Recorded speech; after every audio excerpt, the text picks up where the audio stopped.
Sharecropping in 1930s Mississippi. By the 1930s, most African Americans in the Mississippi were sharecroppers.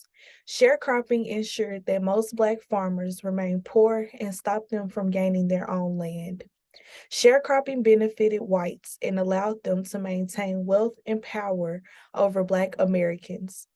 Although slavery had ended 65 years ago, the system of sharecropping meant that white landowners continued to take advantage of and mistreat Black farm workers who did not own land. How sharecropping worked.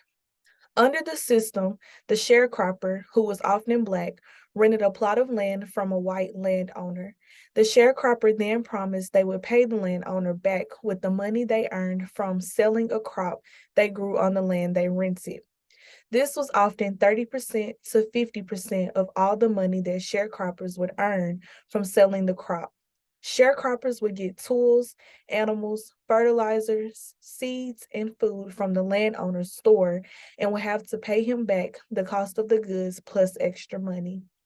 The landowner will also control what crop was planted, weigh the crop, sell the crop, and keep the records of how much the crop sold for.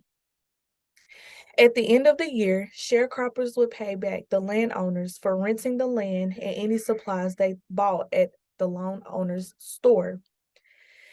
They used the money they earned from their crop to pay back the landowner. Since the landowner kept track of what the sharecropper owed, rarely would sharecroppers make a profit. Often, the landowner would claim the sharecroppers owed them money.